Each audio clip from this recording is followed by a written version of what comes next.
नमस्कार, काय सांगता न्यूज पोर्टलमध्ये आपलं स्वागत आहे। गेल्या काही दिवसांपासून सोलापूर जिल्ह्यात केळीचे उत्पादन वाढत आहे आणि त्याच निमित्ताने करमाळा तालुक्यातील शेलगाव येथे होणाऱ्या केळी संशोधन केंद्राचाही प्रश्न गाजत आहे।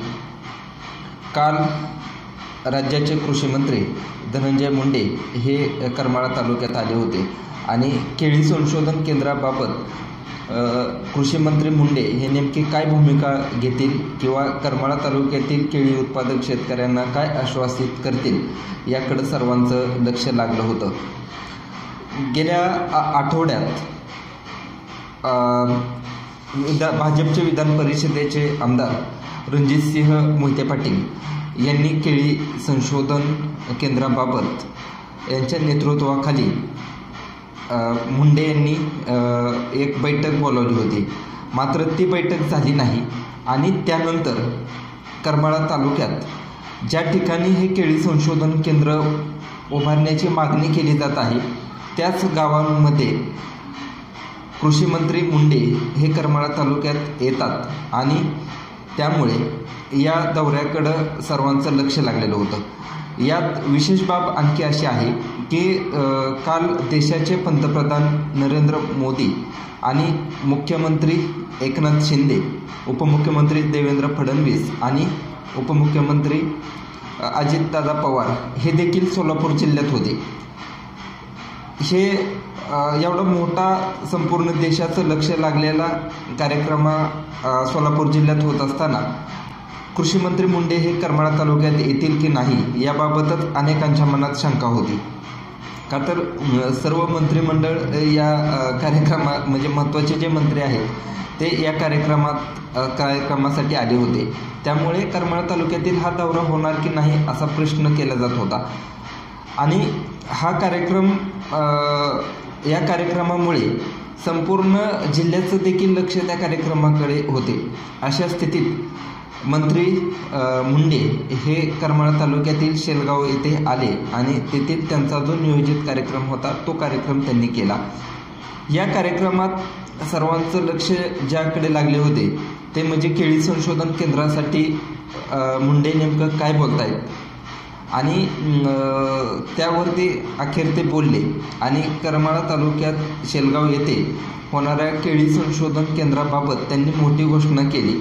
लवकरच याबाबत समिती स्थापन केली जाईल आणि समितीला लवकरात लवकर अहवाल देण्याची मागणी आदेश दिला जाईल असे त्यांनी सांगितले आहे। केळी संशोधनाचा हा जरी प्रश्न होत असला तरी याबाबत त्यांनी बोलताना त्यांनी स्पष्टपणे असं सांगितलं की सोलापूर जिल्ह्यात केळी उत्पादन खूप मोठ्या प्रमाणात वाढत आहे, त्यामुळे येथे केळी संशोधन केंद्र होणं आवश्यक आहे अशी मागणी माढ्याचे आमदार बबनदादा शिंदे यांनी माझ्याकडे केली होती। याबाबत विधिमंडळाच्या अधिवेशनात देखील चर्चा झाली होती आणि हे होत असताना आमदार संजय मामा शिंदे यांनी देखील अशी विनंती केली होती। यामध्ये मोहिते पाटील हे देखील या केळी संशोधन केंद्रासाठी प्रयत्न करत आहेत, माजी आमदार नारायण पाटील हे देखील यासाठी प्रयत्न करत आहेत, मात्र या दोघांचाही त्यांनी नामोल्लेख केला नाही। विशेष म्हणजे यामध्ये मंत्री मुंडे यांनी शेवट असं सांगितलं की जिल्ह्यातील सर्व लोकप्रतिनिधींचा याबाबत मत घेतलं जाईल असंही ते म्हटले आहेत, मात्र मोहिते पाटील आणि माजी आमदार नारायण पाटील यांचा नामोल्लेख त्यांनी यामध्ये टाळलेला आहे। केळी संशोधन केंद्रासाठी त्यांनी जी घोषणा केली आहे ती करमाळा तालुक्याच्या दृष्टीने महत्त्वाची आहेच आहे। याशिवाय त्यांनी केळी उत्पादक शेतकऱ्यांसाठी देखील त्यांनी पीक विम्याची एक घोषणा केलेली आहे। ज्याप्रमाणे इतर पिकांना 1 रुपयात विमा उतरवला जातो तसाच यापुढे केळीचा देखील विमा उतरवला जाईल आणि त्यासाठी मुंबईमध्ये गेल्याबरोबर याबाबत आदेश काढला जाईल असं त्यांनी सांगितले आहे। तसं पाहायला गेलं तर हा दौरा शेतकऱ्यांच्या दृष्टीने खूप महत्त्वाचा होता आणि शेतकऱ्यांना जे अपेक्षित होतं ते या दौऱ्यातून मिळालं आहे, मात्र त्याची किती लवकरात लवकर अंमलबजावणी केली जाते हे पाहावं लागणार आहे. राजकीयदृष्ट्या जर पाहिलं तर हा दौरा आमदार शिंदे यांच्यासाठी खूप महत्त्वाचा होता. शिंदे यांनी सुरुवातीला म्हणजे शेलगाव वांगीबद्दल त्यांनी थोडक्यात माहिती सांगितली, तेथील मंदिराची परिस्थिती सांगितली. संत वामनभाऊ भगवान बाबा मंदिरासमोर उभारलेल्या सभागृहाचं त्यांनी लोकार्पण केलं. हे भाषण करत असताना त्यांनी आणखी एक महत्त्वाचा मुद्दा सांगितला की म्हणजे ह्या गावामध्ये संत वामनभाऊ यांचं मंदिर आहे, त्याबरोबर विठ्ठल रुक्मिणीचं मंदिर आहे आणि त्याच्याच बाजूला हनुमानाचं मंदिर आहे. त्या हनुमानाच्या मंदिराकडे देखील मामांनी लक्ष द्यावं असं ते यावेळी म्हटले. आणि हे म्हणत असतानाच आमदार शिंदे यांनी लगेचच्या लगेच तिथे एक शब्द दिला आणि या मंदिरासाठी आपण येणाऱ्या अधिवेशनात म्हणजे एप्रिलमध्ये आपण त्यालाही निधी देऊ असं सांगितलं. करमाळा तालुक्यातील बॅकवॉटरचा भाग आणि कॅनलचं पाणी हे पाहून आपण आपल्या जिल्ह्यात म्हणजे बीड जिल्हासुद्धा याप्रमाणेच आपण सुजलाम सुफलाम करण्यासाठी प्रयत्न करणार आहे असं त्यांनी सांगितलं. ऊसतोड कामगार यांचं आणि या सोलापूर जिल्ह्याचं असलेलं नातं हे देखील त्यांनी अधोरेखित केलं. हे सांगत असताना मुंडे असं म्हणाले की बीड जिल्ह्यातून 60 ते 70% लोक हे 6 महिने ऊसतोडीसाठी या सोलापूर जिल्ह्यात या भागात येतात.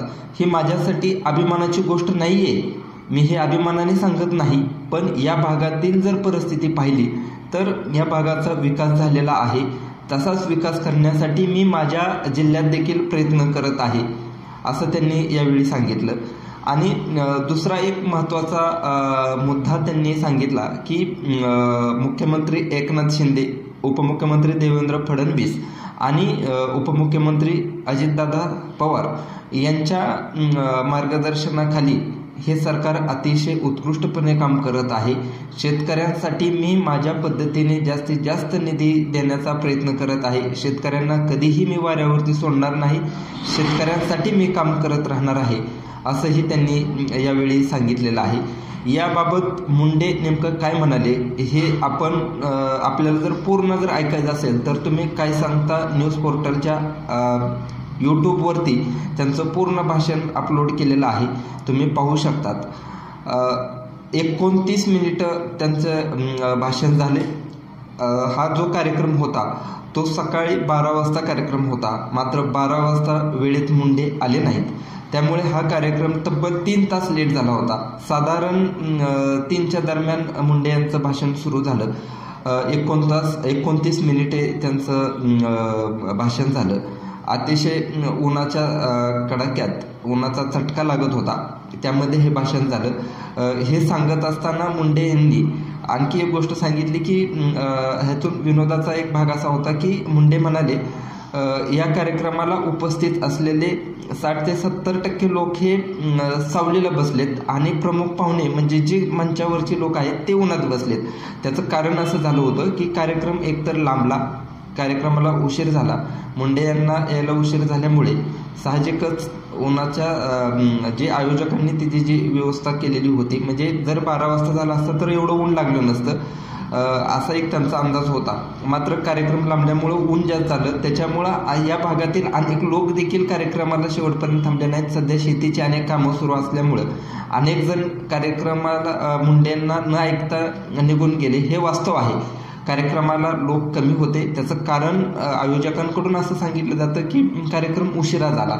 त्यानंतर जे काय तिथलं नियोजन केलेलं होतं ते नियोजनात म्हणजे कार्यक्रम जर वेळेत झाला असता तर उन्हाचा प्रश्नच आला नसता. मात्र तिथे ऊन झाल्यामुळं लोक निघून गेले आणि आहे एवढ्या लोकांमध्ये हा कार्यक्रम करावा लागला.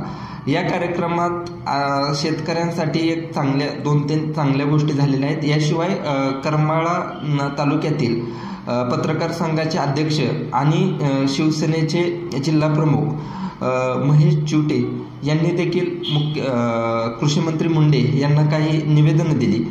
त्यांच्या निवेदनावर देखील मुंडे यांनी तत्काळ घोषणा करून म्हणजे मका संदर्भातला एक त्यांनी विषय सांगितला की म्हणजे मक्याला अग्रिम अनुदान देण्याची मागणी त्यांनी केली होती आणि त्यावर तत्काळ निर्णय घेतला जाईल असं सांगितलं. हे सांगत असताना त्यांनी एक सांगितलं की म्हणजे आता मका तर आता निघून गेलेली आहे, शेतकऱ्यांच्या शेतात आता मका नाही, मात्र अंतिम टप्प्यात ज्यांची मका गेलेली असेल त्याप्रमाणे त्याला सर्वाधिक जास्त अग्रिम देण्याची घोषणा त्यांनी यावेळी केली. आणि चिवटे यांनी जी काही निवेदनं दिली त्यामध्ये DBT अंतर्गत शेतकऱ्यांच्या जे अनुदान रखडलेलं आहे ते लवकरात लवकर देण्यात यावं. याशिवाय पीक विम्याचा प्रश्न आहे. याशिवाय करमाळा तालुका कृषी अधिकाऱ्यांना 4 चाकी वाहन नाही, त्या वाहनामुळे तालुका कृषी अधिकाऱ्यांना करमाळा तालुक्यात संपूर्ण सर्व ठिकाणी वेळेत जाता येत नाही. अशा अनेक अडचणी त्यांनी यावेळी मुंडे यांच्या समोर निवेदनाच्या माध्यमातून मांडल्या आहेत. हे सर्व प्रश्न महत्त्वाचे आहेत, हे सर्व प्रश्न सुटणं आवश्यक आहे. आणि शेवट मुंडे यांनी जे काय सांगितलं ते असं म्हणाले की करमाळा तालुक्याला अजितदादा पवार यांच्या माध्यमातून खूप चांगल्या प्रमाणात निधी मिळाला. आणि त्यांनी एक गमतीशीर एक उदाहरण सांगितलं की ह्या 5 वर्षाच्या काळात म्हणजे ही जी काय आता सध्या सत्ता आहे त्यात ज्या लोकांनी मतदान केलं ते सर्वांनी सत्ता उपभोगली. ते असं म्हणाले की समाजवादी पार्टी असेल किंवा MIM असेल त्यांना देखील ह्या 5 वर्षात सत्तेत राहता आलं.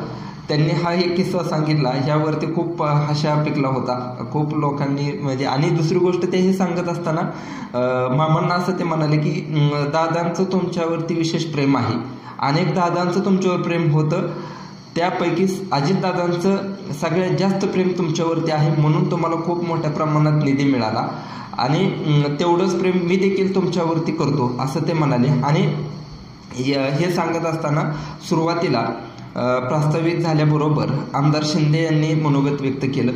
आमदार शिंदे यांनी मनोगत व्यक्त करताना त्यांना कोरोना कालावधीत ज्या काय अडचणी आल्या निधी मिळण्यासाठी हे सांगत असतानाच करमाळा तालुक्याला कशाप्रमाणे निधी मिळाला, यापुढे आणखी निधी मिळणार आहे असं आश्वासित करत यापुढे देखील काम करण्याचा आपला म्हणजे असाच तालुक्याच्या दृष्टीने विकास करण्यावरती मी भर देणार असल्याचं सांगितलं आहे.